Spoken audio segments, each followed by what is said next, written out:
Hello and welcome to PIL Webinar 65, Evaluating and Documenting with Confidence Ratings, a Deep Dive. I'm Scott Simpson with the PIL, and I'm joined today by my colleague, David Jablonski.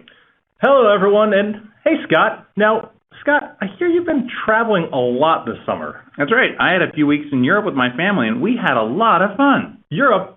That's pretty amazing, Scott. So I have to be honest, I have never traveled to Europe before. Now, because we're doing a webinar on confidence ratings, using a confidence scale of high confidence, some confidence, or low confidence, how confident would you be that my family would have fun on a European vacation? Well, let me ask you a few questions first. All right, go ahead. Do you like to see world-famous attractions like the Eiffel Tower? Yes, I do, Scott. All right.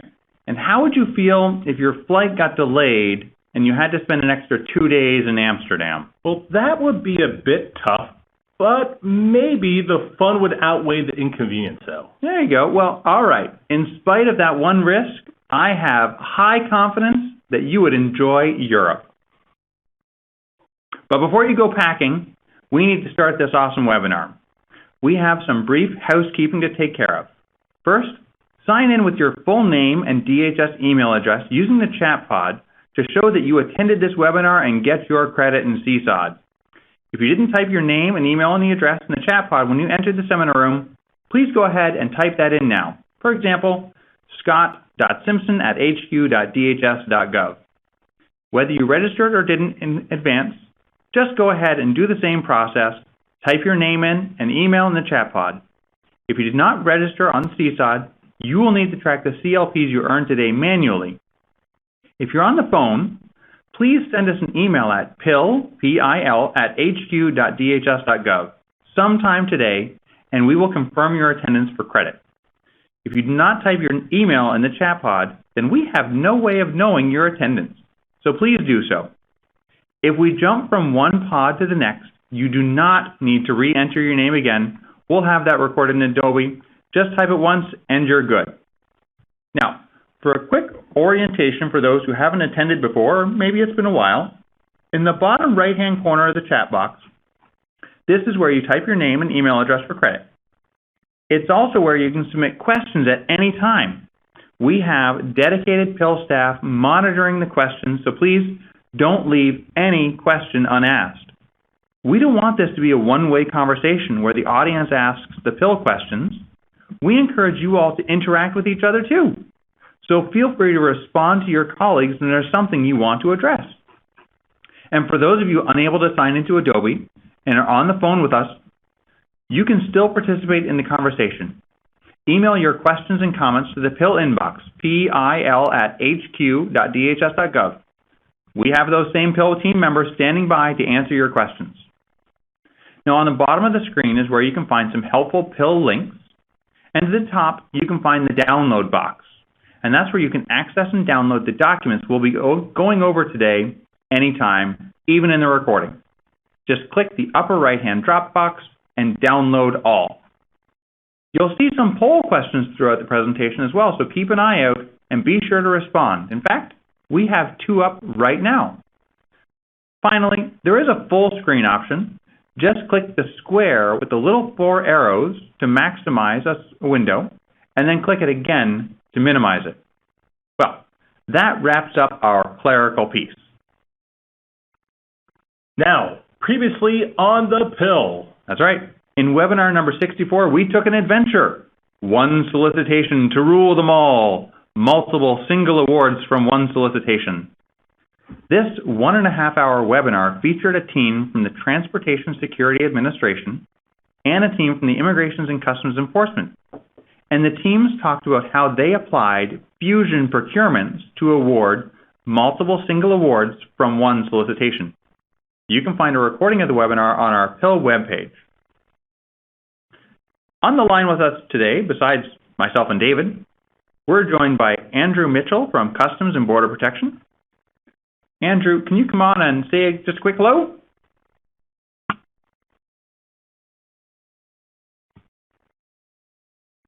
Good morning. My name is Andrew Mitchell. Perfect. I'm with CB. We also have Tasha Wang from the Immigrations and Customs Enforcement. Tasha, can you say hello? Hi, my name is Tasha Lane. Hi. We have Elizabeth Kobolinski from Transportation Security Administration. Elizabeth, can you say hello? Good morning, everyone. And finally, we have Melissa French from TSA. Morning, everybody. Thanks for joining. We will hear more from them soon, but first, let's go over those poll results. David, what do we got? All right, Scott. So we got our 2 polls up, and how many PIL webinars have you attended? It looks like we have about 15%, 45 says this is my first one. About 107 people, and climbing 36% at 2 to 4.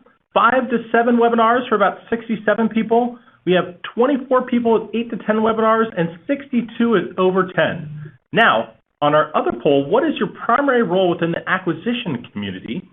We have, it looks like about 139 people in climbing, about 45% are contracting officers or specialists. We have about 138 people, about 43% program managers, cores, or technical evaluators. And we have no procurement attorneys at this time, but we'll see if anyone come on during the webinar. We have about 7% or 24 people have procurement analysts, price analysts, and about 15 of others. All right, and now we are extremely lucky to have with us Diane Sahakian, CBP Head of Contracting Activity, to kick us off with a tone from the top. Diane, thanks for being with us today. Take it away. Hi, good morning, everybody. Thanks for joining this, as you heard, 65th webinar, which is rather amazing. And, you know, we're in the 4th quarter, and I know everybody's busy no matter what your function is with either writing solicitations, awarding things, or working on evaluations, or even administering very important contracts. That, you know, it's going to be a busy couple of months. And we, Diane, Dan, if you could speak up just a little bit for everyone out there, just so everyone can hear you, that'd be awesome. Okay. Can you hear me better now? Perfect. Okay, excelente. So when we think of using innovative techniques, we also have to think that they are also there to save us time and streamline the process. So given that we're in the 4th quarter now, I think this is a good time to kind of learn a new technique in evaluations, which will always be with us in some form or another. And we're going to start today by learning about confidence ratings. And personally, I don't even know what this is, so I'm happy that I was asked to speak about it, to be the intro here, because I learned a long time ago in my career, if you're through changing, you're through. I will never forget when I heard those words, and this innovation, looking at ways of doing things, it's a change, right? It's a change that you can opt to use. And, you know, when I first came in government, we were numerically scoring things. That's all we did for a number of years. And then we moved to colors and then adjectivals, and now this is just a whole other layer. So you're gonna see how this is going to work. And then we think this confidence ratings that you're going to learn about allows evaluators to be more subjective. And what it's all about is documenting the level of confidence you have in a vendor's proposal, which that is not how we used to do it. So it shows you the continuum under which we can operate and be safe with respect to GAO decisions. And pretty much, as long as we follow what we say in the solicitation and it's rational, we don't think you should worry about what the GAO is going to say or somebody's going to protest it. It will hold up. So today you're going to hear from 2 teams who use confidence ratings as part of their strategy. They use them. One team is from ICE and the other is from TSA. And then you might say, well, why the heck am I the one being asked to speak here this morning for the few minutes that I'm on? It's because the team from ICE worked closely with CBP to award the DHS-wide Background Investigations BPA that all components within DHS can use. So that's a big deal, effort, and very important. And I'm real proud of this cross-collaboration, especially with the innovations used to streamline the acquisition. They awarded this $100 million multiple award BPA very quickly in just 4 months, so it could be used by the entire department. Their full story can be found on the PIL webinar, which was number 57, and today they will be sharing their specific experiences with the confidence ratings. The TSA team will share how confidence ratings led to a successful award outcome for important nationwide training services for our frontline transportation security officers who protect the traveling public. So you're going to see two different, they're not the same kind of contracts, right? So it's good to see how this technique can be served across different types of, in this case, service contracts. And this is why we all are here for this training today. It's one tool to simplify the process. And even if your solicitation has been released, I'm told you can still use confidence ratings as part of your evaluation strategy. And I'm sure we'll hear more about that later. While the PIL recommends including the rating as part of your solicitation for transparency, the FAR does not require you to disclose your rating scale in your solicitation. And that's why there's a way to get this in year-end. So listen carefully to the presentation, please. So I don't want to take up any more time. I know Scott and David have a webinar to run, and I want to thank Andrew Mitchell from CBP, Tasha Wang from ICE, Elizabeth Kobolinski and Melissa French from TSA, and all of you on the line for being a part of the webinar today and sharing your perspectives. And I challenge each of you to try confidence ratings as one of your year-end procurements. In life, every journey begins with the first step, and confidence ratings is really the passport to other innovative techniques. Thank you for your time, and I'll turn this back to Scott and David to get underway. Also, gentlemen, thanks for inviting me in. Thank you so much for joining us, Diane. We really appreciate it and really appreciate those inspiring words as well. Thank you so much for stopping by.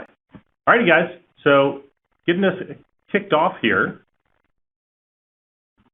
Well, let's jump right into the content. Today, we're here to talk about confidence ratings. It's fourth quarter. There's just about 2 months left in the fiscal year, but there's still time to apply innovative procurement techniques, including confidence ratings. We're going to walk through what are confidence ratings, when can I use them, we'll cover a quick GAO case or two, then we're going to hear from those two teams that recently applied confidence ratings and hear what lessons learned they have to share. Finally, in a new twist, we're going to put everything into practice with a sample scenario. It's going to be a lot of fun, so stick around to the end. All right. Now we have our first poll come up here, which is launching up on the screen. Do you use confidence ratings in your procurements? That's right. This is, of course, not the first time we've talked about confidence ratings. We've mentioned it in a lot of previous webinars, and these are two of them. In the first webinar, Webinar 47, GAO Perspectives on Procurement Innovation, you can hear from GAO attorneys as they talk about all things procurement innovation, including confidence ratings. And the second webinar, Webinar 55, Why Trust Matters, well, that is just an all-around great story that includes a good discussion on confidence ratings. So make sure to check that out. Well, David, I think it's time that we dive right in. Why don't you start by telling people what are confidence ratings? All right. Well, Scott, prior to jumping into the deep end, every pool party should start with going over the rules of the pool to ensure we stay safe and have fun while enjoying the party. Now, confidence ratings, as seen here on this page, are just another form of adjectival ratings used to evaluate quotes or proposals received in response to your solicitation. Rather than the traditional 5-tier adjectival rating system that includes counting strengths and weaknesses and plugging in the score or assigning a numerical value, the PIL developed the confidence ratings as more of a holistic approach to adjectival ratings. So first, we suggest 3 levels: at high confidence, some confidence, and low confidence, just as seen on the top of the page here. And we recommend using the same definitions for all factors in your solicitation. So just use what's here on the page.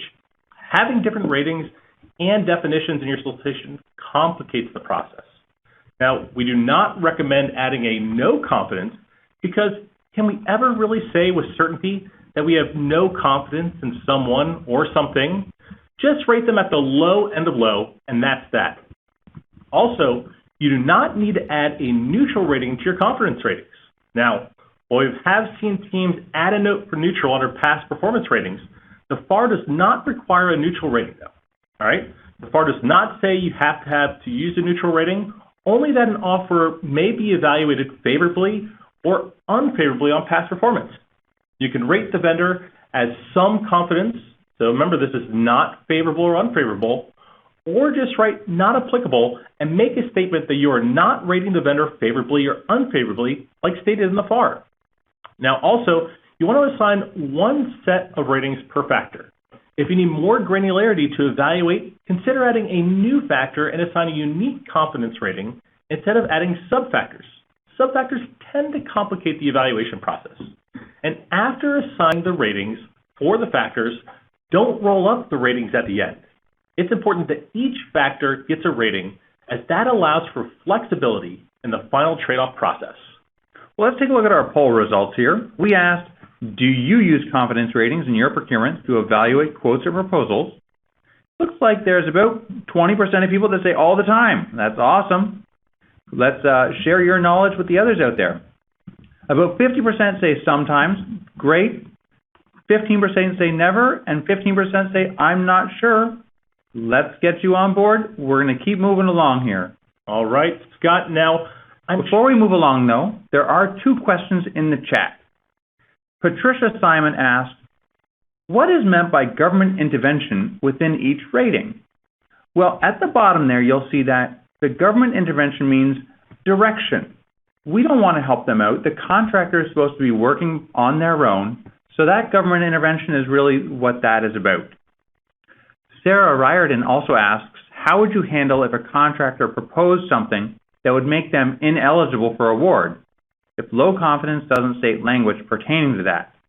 Well, there's two ways to handle that. The first is perhaps with a responsibility check.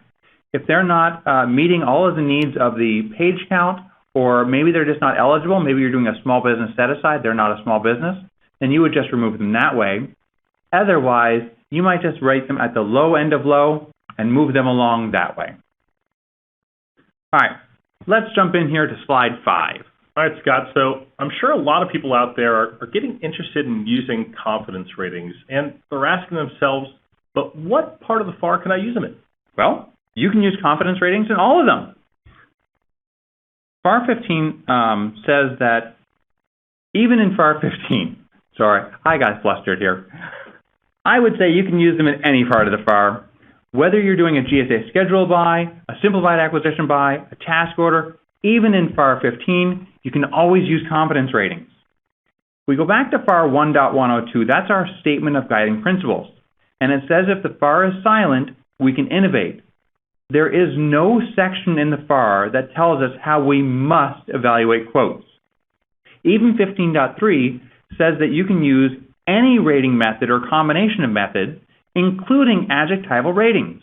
In confidence ratings, those are just a different type of adjectival rating, so you're covered. But it's always important to know what swim lane you're in, so you know what flexibilities you have. 15.3 does require some additional documentation. It says that you have to document the relative strengths, relative deficiencies, relative significant weaknesses, and relative risks. Now, it's important to note, it says relative. Well, what does relative mean? It's not just your aunt and uncle. Okay? Webster's dictionary says relative is, stick with me here, existing or possessing a specific characteristic in comparison to something else. It is not an absolute. So, for instance, if I said, David went downstairs into the relative darkness of the basement, that doesn't mean the basement is completely dark. It just means it's darker than it was before. So in 15.3, relative is not an absolute. It's not an absolute strength or weakness. It's how it's compared to others. Most people documenting with confidence ratings, they don't label whether something is a relative strength or relative deficiency. They just document the things that raise or lower expectations of success. Because after all, that's relative. How about some poll results, David? All right, before we get ahead of ourselves, let's cover these results in poll 4. And so it looks like I made an error here when actually setting up this poll, and you can only choose one answer for it. So it may be a little bit skewed. So in what FAR parts do you use confidence ratings or evaluate quotes or proposals in? And you can select all that apply. And FAR 8.4, FAR 13, FAR 15.3, FAR 16.505, all of those are answers that you could have chosen. So I apologize for that error, and but any of those choices is correct. Now, Scott, but what about if I'm using confidence ratings with discussions or debriefings or brief explanations? Using confidence ratings in all of those situations is okay, David. FAR 15.3 says that if we're in discussions, the CEO has to discuss with each offer its relative significant weaknesses and relative deficiencies. That could be as simple as giving them everything that decreased confidence, those things that lowered the expectation of success. And when you're doing debriefings, that's the same, the relative significant weaknesses, relative deficiencies. So you could add labels to those things that decrease confidence to the point of either being a significant weakness or deficiency, or you could just give offerors everything, the good, the bad, the ugly, and be done with it. Now, David, I think the GAO probably has a thing or two to say about this. That's right. And the GAO has seen confidence ratings in FAR 8.4, 15.3, 16.505 as well. Now, while the GAO, Scott, has never been directly asked whether confidence ratings are okay to use or not, there are ways to use confidence ratings correctly.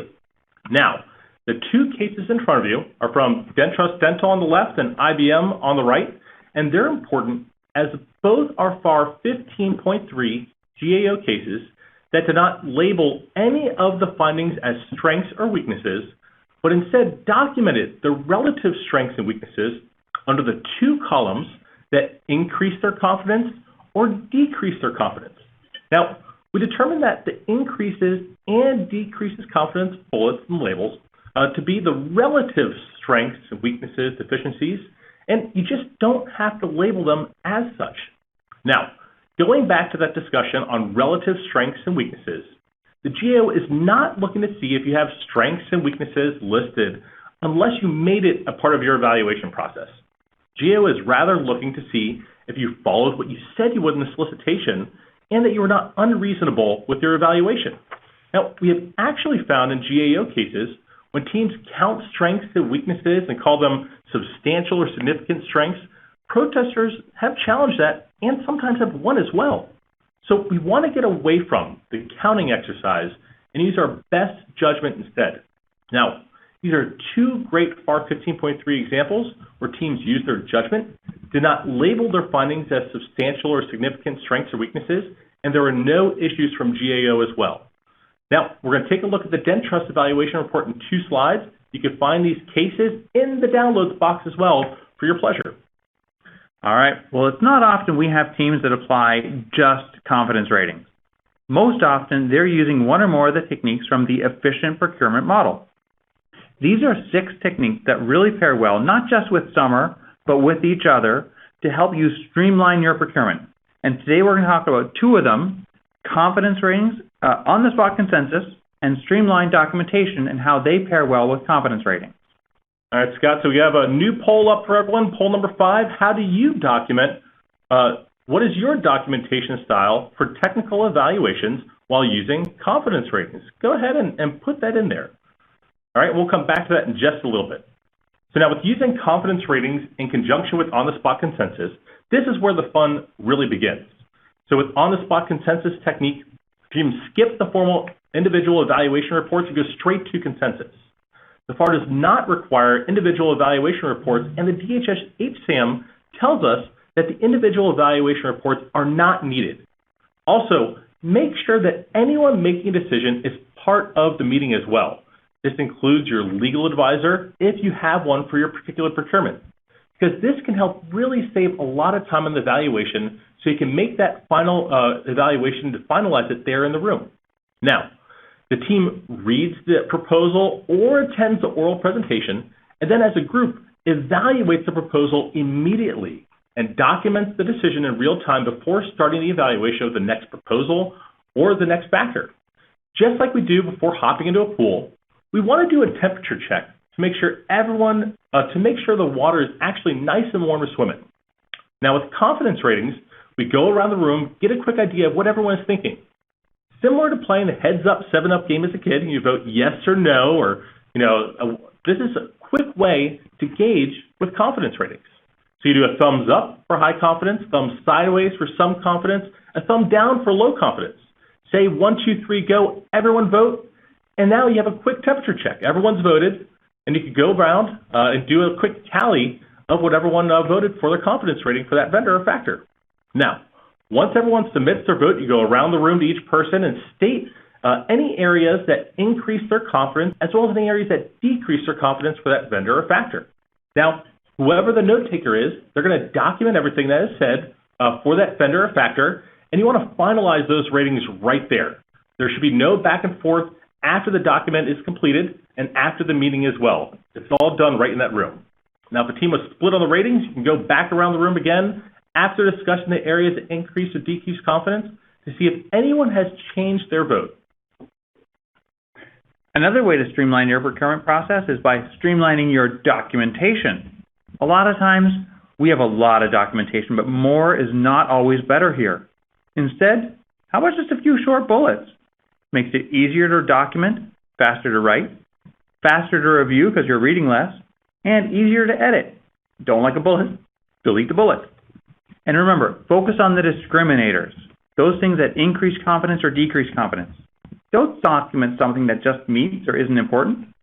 And you want to document the decision, not the deliberations. At the end of the day, it doesn't matter who voted what or why, it just matters what the group thinks. When you're done, it's important to normalize. Make sure you're applying the confidence ratings the same to all vendors. All right, David, I think we've got some more poll results. That's right. All right, so checking out the poll results for poll number 5. What is your documentation style for technical evaluations? All right, we have 60% are saying about 144 bullet points, about just a little bit, I do not document any findings. 91 people, narrative styles or essays, that's about 33%. And then something else, we have about 7% in the last one. So really the bullet points seem to be the most there. All right, moving right along, we've got 2 examples of how to document with streamlined documentation here. These are both from the DenTrust GAO case above. In phase 1, you can see they have some short bullets. Element D, identified a 6-step case management life cycle process. It's like 10 words. They didn't describe why it was a good thing or put any kind of page citation with it. And you know what? The GAO was good with that. And we have to remember, this was a FAR 15.3. In phase 2, well, they had some more bullets, but they weren't much longer.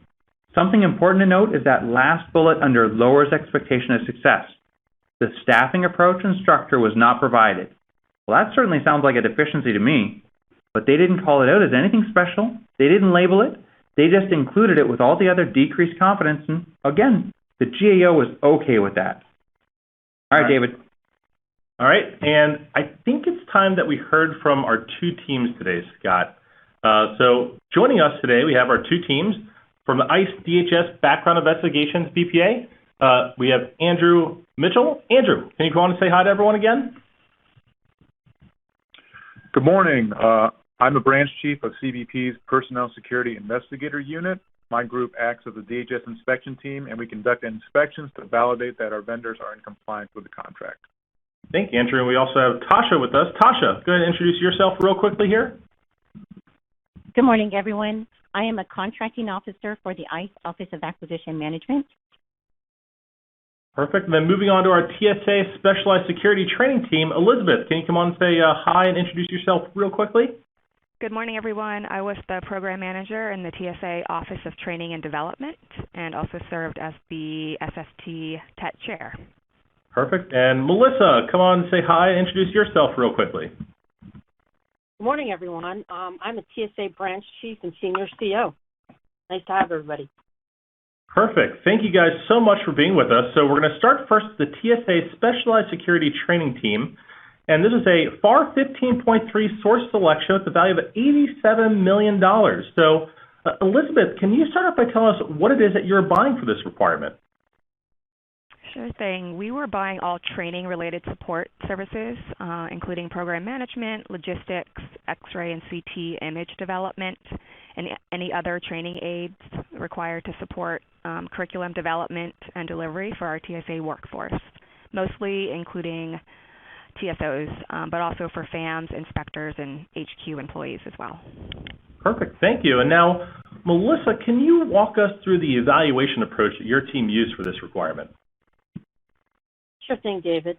Last time, on the last recompete for SST 3.0, we used the traditional adjectival rating. However, this time we use confidence ratings with a two-phased approach and on-the-spot consensus and streamlined documentation. Our phase one had 7 offers and a written problem to submit with no page limit. We used an advisory down select to get down to 6 offers for the phase 2 oral presentation. We advised offers in the RFP that TSA would not be evaluating their written PowerPoint slides as we were evaluating their presentations, which were recorded. Vendors were instructed not to send in their PowerPoint presentations. As discussed previously, we used a streamlined non-price evaluation summary sheet for the tech evaluators with 2 columns. One column was raise expectations of success, and the other column on the right was to lower expectations of success, which would result in a low, some, or high confidence rating. If the evaluation team did not note anything in the vendor's proposal that either raised or lowered expectations of success, we just noted not applicable. Also, it's much more direct and easier to understand than the wordy and limiting adjectival ratings. That's perfect. Thank you so much, Melissa. All right. So now, Melissa, why did you guys use confidence ratings as a part of your approach?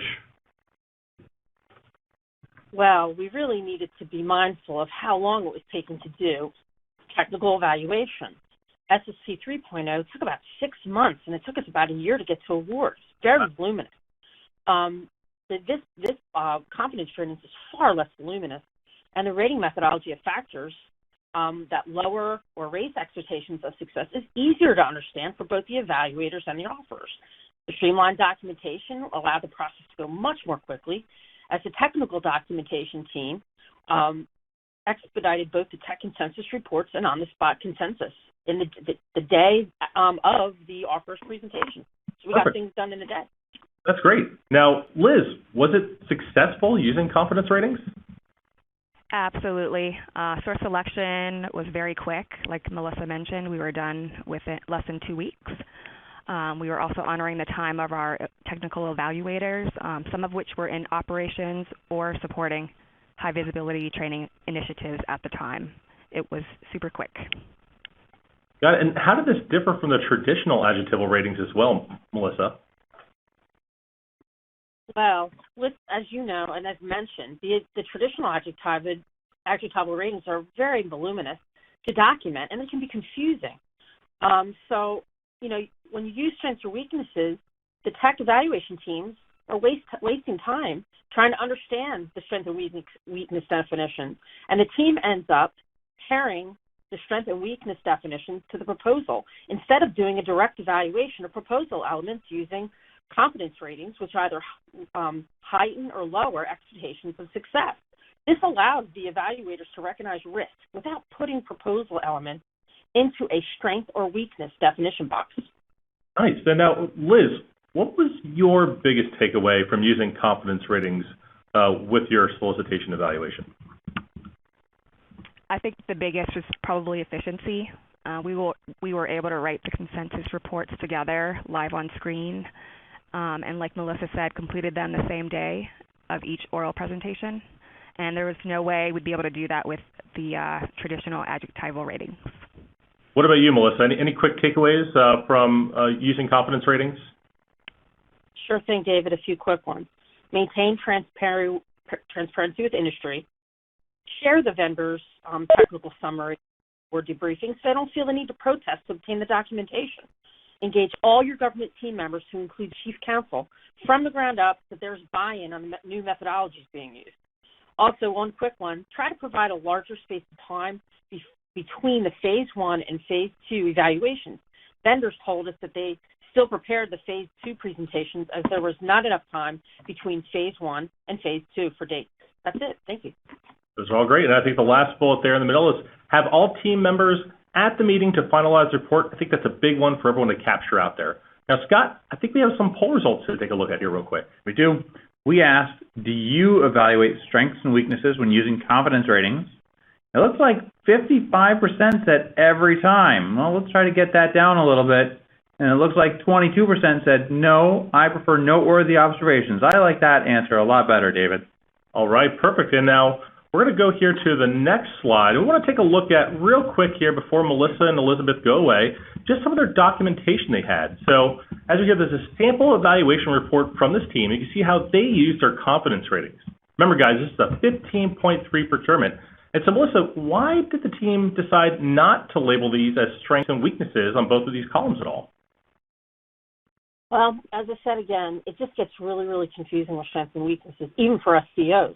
And oftentimes the teams are documenting they're looking at the proposals, but they're just trying to fit them into the definitions of the strength and weakness. So with the bullets, we don't label it strength or weakness. We just take factors of the proposal and put them in the two columns.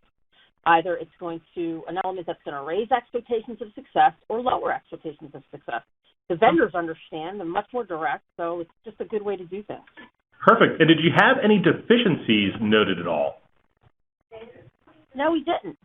We did not.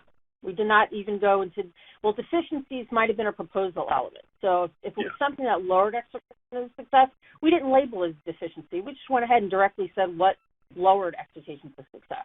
That's perfect. Yep, you didn't label it as such, but it appeared there was one in there, and you just noted it, and that's awesome. Now, I remember your team mentioning there were no protests on it, yet you had 6 vendors participate in Phase 2. Did any vendors request debriefings at all? They sure did. All of them did. We were happy to give it to them. In terms of the streamlined, I didn't really go totally streamlined during the debriefings. I filed the DHS guide, and I pretty much was pretty traditional. I didn't streamline the documentation there. I wanted to show the vendors, or we did, a level of care that we had taken to thoroughly evaluate their proposals, and I think they appreciated that.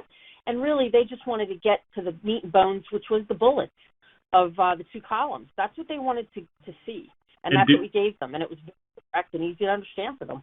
Oh, perfect. So you just shared the evaluation document with them, so they had it. Absolutely. That's sure perfect. thing, David. That's awesome. So you just share the evaluation documentation with them for the debriefing. All right. Well, thank you very much, Melissa and Elizabeth, for sharing your experience. So we're going to move on here to the next slide, and I think we have a poll as well to come up. What do you think about confidence ratings? So go ahead and take your time doing that. And now we're moving on to the next one here, the ICE requirement with the CBP and ICE and for the background investigations. And so we have, it's a FAR 8.4, and it was $100 million per task order issued. So there were 6 BPAs issued total for this at $100 million each. Now, Andrew, can you tell us about this, the technical background on this, what it is that you guys are buying here? Absolutely. So DHS and its component agencies have delegated authority from OPM to conduct our own background investigations. Previously, each DHS component had its own investigative contract with its own requirements, which led to duplication of some of those efforts. With this contract, DHS was looking for an enterprise solution with one contract that could be used by all DHS components. DHS wanted to obtain investigative services from the vendors by standardizing the requirements, with the vendors using the same credentials, the same reporting template, and providing the same training to investigators in the field. Perfect. And I think we have a question out there before we move on too far from the previous procurement and for the TSA team. And this is from Maurice out there. Did the RFP contain the terms strengths, weaknesses, or deficiencies? So before we get too far moved along with this, Melissa, when you guys did your solicitation, did the RFP contain the terms strengths, weakness, deficiencies at all? Absolutely not. There we go. There's the answer from the source itself. All right. Back to the ICE DHS background investigations. Tasha, can you go over the evaluation approach for us here really quickly? Yes, David. As you can see on the screen, we had 2 phases. Our first phase was prior experience, and we used a prior experience questionnaire that was created by our friends over at CBP. The second phase was oral presentations on their technical capabilities and price, and of course, a draft security plan. We used confidence ratings for both phases, and after the first phase, we did normalization. Great. And just to point out to everyone here, the best value was determined using the HTRRP approach. That's really awesome, Tasha, that you used that as well as part of the process. All right, so looking over here to the next slide. Now, Tasha, so why did you want to use confidence ratings as part of your evaluation strategy? Well, David, we had a very diverse team of evaluators. We had evaluators from CISA, USCIS, CBP, and ICE. So we wanted something that would be easy to explain to a very diverse group. Perfect. Excellent. And now, so Andrew, did you find the use of confidence ratings to be successful on procurement? Absolutely. I think it was very successful. It made it easy to identify what raised our confidence and what lowered our confidence in the various presentations that were provided to us. We have a pretty complicated contract with a lot of requirements, and so it really kind of allowed us to focus on those things that really raised or lowered our confidence in the vendor. And it also just made it really straightforward and simple, even for people in the evaluation team who might not have had a lot of procurement or contract experience. All right, perfect. Thank you, Andrew, for sharing that. And now, Tasha, how did using confidence ratings differ from the traditional adjectival ratings? Well, David, as Andrew just said, it was much more straightforward and simple using confidence ratings. There were 3 options versus the 5 options with the traditional adjectival ratings. And with the traditional adjectival ratings, the 5 options were very nuanced in their differences, and you had to count the strengths and weaknesses. And now, for both of you guys, and I guess we'll start with Tasha there, what was your biggest takeaway with using confidence ratings?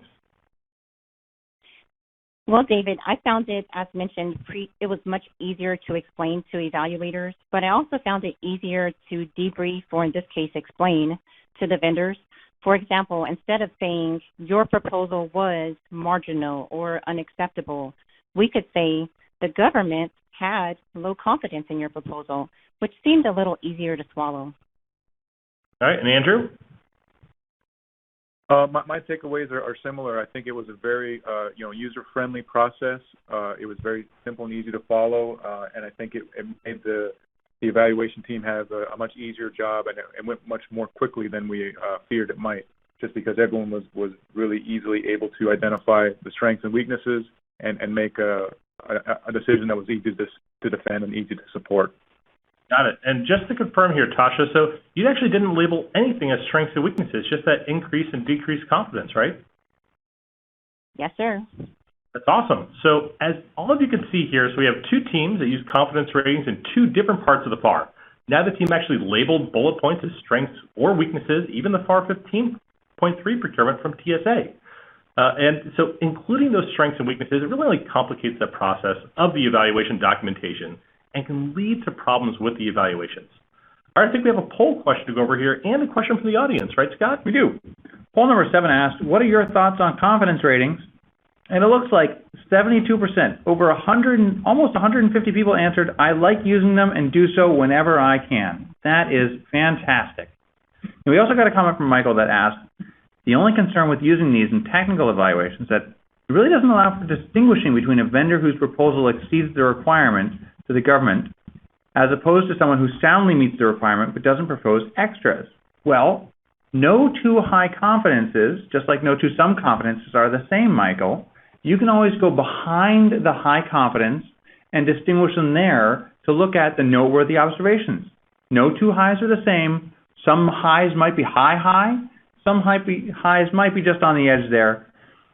I like Lauren's answer too. You could use betterment. Jennifer says that's what the trade-off is all about. Awesome. Well, I think it's just about time now that we dive into an exercise. This is new for us. We've never done an exercise in a webinar before, but we're going to apply everything that we've talked about so far together. I don't know about you, David, but I'm just about ready for another vacation. Me too, Scott. Just got back from one, but another 7-day beach vacation with the family sounds perfect to me. Well, let's make that a requirement, David. We'll ask vendors to submit quotes for a 7-day beach vacation somewhere in the United States. All right. Okay, and for a submission, the vendors can describe their corporate experience providing domestic beach vacations. And it's highly desired, Scott, that this includes family vacations with kids ages 10 to 15. All right. Well, let's hear from our first vendor then, Beach Club USA. Hi, I'm from Beach Club USA. We have 21 locations to choose from in 3 states, Florida, California, and Hawaii. Miles of white, sandy beaches with activities for kids and adults alike. Beachfront villas go fast. Book early. 5-star chefs prepare delicious meals on demand and at open-air restaurants, including kids menu. All-inclusive food, lodging, and activities. Does not include flight, alcoholic drinks, or excursions. All right, so we're switching up here, and now let's start with our principle from on-the-spot consensus, you guys. We're going to take a quick temperature check, and now if we had a smaller group, we'd have everyone turn on their cameras, give a thumbs up for high confidence, thumb sideways for low confidence, or for some confidence, and a thumb down for low confidence. But since we have a few hundred people here, we're going to just open up a poll. So we got a poll that's up right now, and go ahead and take 30 seconds here to vote on your confidence in the first vendor, high, some, or low confidence. All right, taking a quick 30 seconds.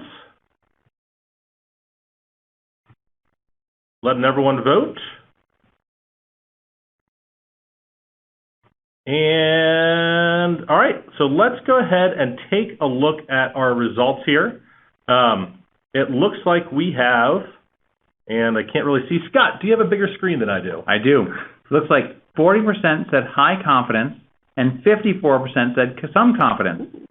I don't know if we've reached consensus there, but let's go ahead, David, and start to document. All right, got it. Let me go ahead. So now what we want to do here is we want to start documenting the why. So now use the chat box, you guys, to drop in the chat a short bullet that you think increases confidence or decreases confidence for vendor A. Actually, you know what, Scott, we should probably start with the increased confidence, shouldn't we? I like to start with increased confidence. Start on a positive note, especially when you've got a split between high and some. Go with the increased confidence. All right, guys, increases confidence. What do you guys have out there for us?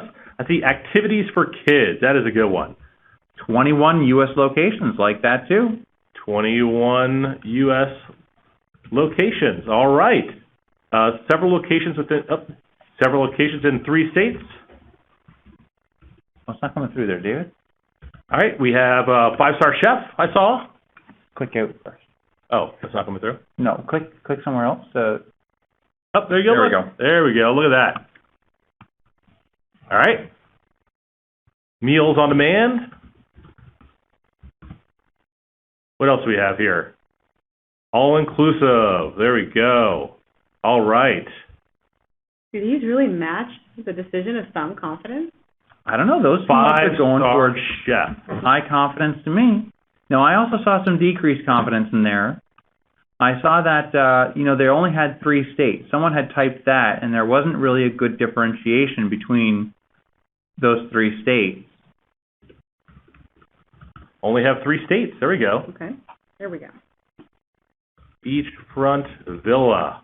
Okay. Oh, yeah, someone said they're missing most of the eastern seaboard. That kind of goes with the 3 states. Yeah, they only had Florida, California, Hawaii. Only hot beaches. Well, I guess some people do like cold beaches in a cooler climate. I like to go to the beaches up there in Maine. Those are great ones to go to as well. Does not include the flight. David, how do we answer that one? Was flight a requirement or no? It was not, no. Okay. It was not. And it said, someone put, does not include adult beverages on there. Was that one of the requirements? I don't know. We had all-inclusive. Is that with adult beverages or not? I don't know. That's a good point there. I think that would be the definition. We'd have to find out. Doesn't include excursions. Someone said the 5-star chef here. I think that increases confidence. So we've got it on the other side. But if in a real-life situation, maybe there's a discussion there about whether it's a 5-star out of 5 or maybe it's a 5-star out of 10, because if it's a 5-star chef out of 10, that could be a lowest confidence. There's one for Thomas Nelson, AC and fridge, first come, first serve. That's on the next page. We're going to get to that one. Tracking. Looking ahead there, Thomas. All right. No mention of 7-day packages. Vague on what activities for kids means. This is true. Okay. All right. Well, at this point, we would take all of our raises expectations and lowers expectations, and we could put them back into a poll. We could reopen the poll, and we could have people vote again on where they are with the confidence ratings. Yeah? That's what we do in a real-life situation. Here we don't have the time. We're going to move right along, and we're going to take a look at the next one, and after that, we will normalize the two. Will, can you come on and read for us Bungalow Bill's Bungalows for Vendor B? Oh, yeah. Well, thank you kindly, folks. for coming up with an opportunity to pitch to you my cabins. So I got rustic cabins in beautiful Blue Ridge Mountains, and they overlook rivers and streams. We've got activities including hiking, fishing, whitewater rafting, and swimming. While the nearest beach is about 6 or 5 kilometers away, all gear and equipment is provided. Now, most cabins include air conditioning and a fridge. Well, of course, first come, first serve. And campers are advised to pack plenty of bottled water and prepackaged food. You know, firewood is available for purchase. All right. Thank you very much, Bungalow Bill. We've got our poll back open now. Where did it go here? What is your confidence in Bungalow Bill? Let's go around the room. We're going to take the temperature check. This is just a temperature check to see if we have consensus. So far, there's not too many highs. I think we've got consensus here. This is a very clear consensus with low confidence. 85%, couple outliers. We're over 200 people think that low confidence in this. Let's start to document. If David's going to type for me, why don't you drop in the chat there, what are some things here that lower your expectation of success? Yeah, one person said you had to bring your own bottled water. It is not close to a beach. Someone expanded, says it's 5 kilometers from the nearest beach. No mention of kids. Now, with the kids, if we'll go back to that, it does say that it's highly desired that it's for family vacations with children ages 10 to 15. Highly desired. So I don't know if we could penalize them for not having children. That's just an added one that they could add on there. First come, first serve. Yeah, what does that mean? Are they going to have enough air-conditioned units? Air conditioning in most, but not all. Oh, Thomas has a good point. That is not all-inclusive. If I have to bring my own bottled water and prepackaged food, that is not all-including. I think Ken's got here something for increased confidence. He said fishing. Enough said. That definitely increases confidence. I do like that, if that's something that you like to do. All right. Distance from the beach, bottled water. Need to purchase firewood. Yeah, that's not all-inclusive either. It's not near beaches and doesn't mention activities that are age-appropriate, especially for children's aged 10 to 15. Very good comment. I think that was from, I missed it. But that is a great comment, yeah. We were looking for activity. I saw Tony Pellegrino put out there, hardly a beach vacation, right? Yeah. Like that nearest beach, 5 kilometers. Yep. Definitely. All right. Well, that, I think, just about does it for this one. We have reached consensus, and that is how you would document that. Now, after we document, we'd want to go through and normalize to make sure that if one vendor got an increased confidence for fishing, that the other one did too, if they mentioned it.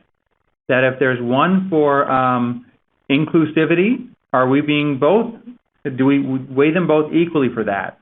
Just something to think about here. That's what you would do after this to make sure that you're treating vendors fairly with their noteworthy observations. But for now, we're going to go into the trade-off decision document. You all are the trade-off decision. This is where you'd make your decision. Let's bring up poll number 9 here and ask, what company would you choose? Vendor A, Beach Club USA. We had high or some confidence in them. $1,500 per person for a total of $6,000. Or vendor B, Bill's Bungalows. We had low confidence in them. It is $900 a person, but it's still $3,600. I think we've got pretty high consensus here. 126 people, 97% say vendor A. Definitely a good choice. Even though they're the higher confidence, they've got that slightly higher price as well. You could go with vendor A and make that trade-off decision pretty easily, and it would be supportable. David, let's wrap up with the teams. All right. Now, what we wanted to hear is let's get Melissa, Andrew, Elizabeth, and Tasha back on. And Andrew, can you start us off here and give us a quick pitch on why someone should use confidence ratings? Well, I think using confidence ratings is a great tool, especially if you have a group of evaluators, from a lot of different backgrounds or a complex contract, because it really streamlines the process and makes everything very simple and easy to follow. All right, Tasha, what is your quick pitch on why someone should use confidence ratings? Yes, David, as you just saw, I think confidence ratings makes it easier to normalize. So after we completed evaluations, we created a huge Excel spreadsheet where we cut and pasted all the data to allow us to see at a glance whether or not we were consistent across the different vendors and how we rated them.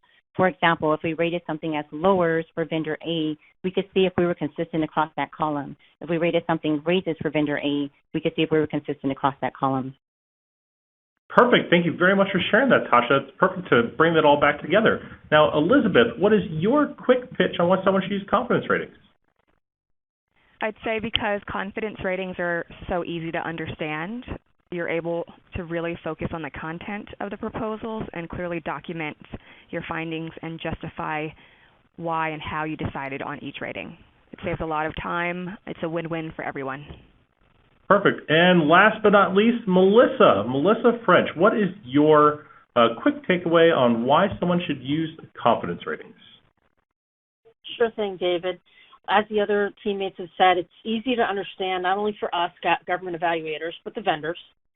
It doesn't put us in a box of definitions of strengths and weaknesses. It allows us to be objective, and it really lowers protest risk because the bullets are very straightforward, and the vendors really understand what they did or didn't do without a lot of different definitions they'd have to understand. So it really mitigated protest risk too. Perfect. And floor's all yours, Scott. If you need additional resources on anything we've talked about today, we've got you covered. If you need sample documents, you can check out our download box. You can also check our previous webinars. Sandra just put a link in there for one, and the periodic table of acquisition innovations. If you need a refresher on any innovation topic, check out our PILcast series on YouTube or the PIL Primer. And of course, we're always here too. Even though it's fourth quarter, you can always reach out to the PIL for assistance. We are happy to get your procurement over the finish line with you before September 30th gets here. Give us a call, send us an email, chat us on Teams. All right, folks. Well, that's about it. We would like to thank Tasha, Melissa, Elizabeth, Andrew, and the hundreds of you here for joining us today for the 65th PIL webinar.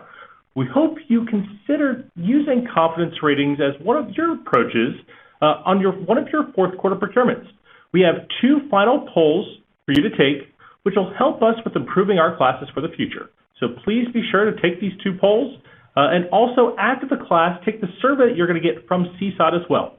Also, our next PIL webinar will be next month, and be sure to join us for that, and be on the lookout for an announcement very soon. And just as a reminder, if you haven't done so, please sign in with your full name and DHS email. We have for you a lot of different resources. You can go to our DHS Connect homepage and get those. One of the biggest ones that I want to advertise today is the PIL Idea Competition. This is a new feature for us. You can click on our link. This is hot link for us, but the PIL Idea Competition is a crowdsourcing platform that enables the DHS workforce to solve our own difficult problems. There is one out there right now for CBP with the congressional notification process that has a cash prize. You could be a part of the team that wins $1,500. There's also one out there for the entire DHS workforce to streamline the procurement with technology. So if you've got the next big idea out there for bots or automation or anything else, check out the PIL Idea Competition and submit your idea. I know that you all have winning ideas out there, so check that out. If you've attended this webinar today and you've attended 5 webinars, you can earn your Level 1 Digi Badge, the Innovation Practitioner. All of the information for that can be found on our website. There are lots of other resources on our website. If you'd like to submit a one-pager, if you'd like support, you can contact us here. You can always get in touch with us. Even though it's fourth quarter, if you need help, give us a call. We would love to chat with you, to take a look at your solicitation, do whatever it needs to help you all award your contracts before the end of the year. We don't have any upcoming trainings besides our webinar in August, but we will be back soon. Our October schedule will come out in the next couple weeks, so take a look at CSOD for that. You can attend Boot Camp the Next Level, or our always popular coaching clinic. Finally, if you need a refresher anytime, check out our PIL primer. It's always available for you on any of these topics, PIL primer or the PILcast series. Check it out on YouTube. Check it out here. If you need samples, go to the periodic table of acquisition innovations. It has a new filter to help you filter which ones are best if you're using small businesses. So check that out too. With that, I want to thank everyone who attended this webinar, especially our special guests, and we'll see you next time.